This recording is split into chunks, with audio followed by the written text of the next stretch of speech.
Եթե սիրում եք պանրով ուտեստներ, ապա այս տարբերակը հենց ձեզ համար է։ Պատրաստում ենք կատնաշորով և պանրով շատ համեղ և նուրբ պելմենիներ։ Կատնաշորի և պանրի համադրությունը խմորի հետ միասին պարզապես իդեալական է ստացվում։ Վստահ եմ, որ շատ կհավանեք այս տարբերակը։ Սկզբում պատրաստում ենք խմորը, որի համար մեզ անհրաժեշտ է ձու, աղ, տաք ջուր, բուսայուղ և ալյուր։ Բոլորը միասին խառնում ենք, ապա լավ հունցում ենք և ստանում ենք փափուկ, էլաստիկ և ձեռքերին չկպչող խմոր։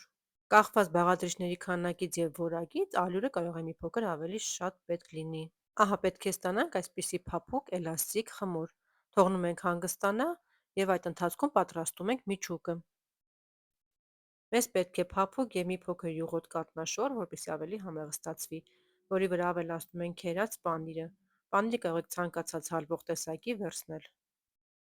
Կանաչիներից ես նաև ավելացնում եմ կանաչ սոխ և սամիտ։ Սա պարտադիր չէ, կարող եք չավելացնել։ Ավելացնում ենք նաև 1 հատ ձու, մի փոքր աղ, աղը կախված է պանրի աղյուրությունից, կստուգեք նոր կավելացնեք, և մի փոքր սև պղպեղ եմ ավելացնում։ Բոլորը միասին լավ խառնում ենք, ահա պետք է ստանանք այսպիսի մասա։ Խմորը բացում ենք բարակ, պիլմենու խմորի նման։ Ահա այսպիսի բարակություն պետք է ունենա խմորը։ Կտրատում ենք շրջանաձև ցանկացած չափսի, դա որոշում եք ինքներդ։ Մեջտեղի հատվածում լցնում ենք միջուկը և ծայրերից այսպես ամրացնում ենք։ Կարող եք հենց այսպես թողնել կամ ծայրերը ինձպես գեղեցկացնել։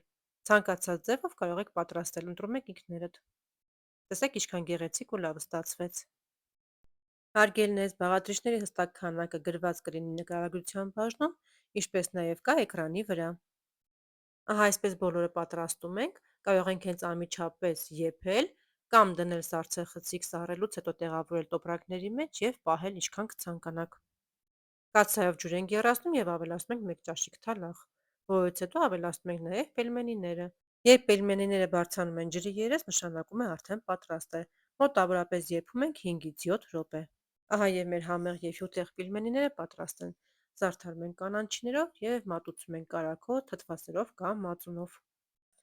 Այս պելմենիները պարզապես հալվում են բերանում, շատ համեղ է ստացվում։ Պահպանեք բաղադրատոմսը, որպեսզի դուք էլ պատրաստեք, և վերջում չմոռանաք գրել նաև ձեր կարծիքը։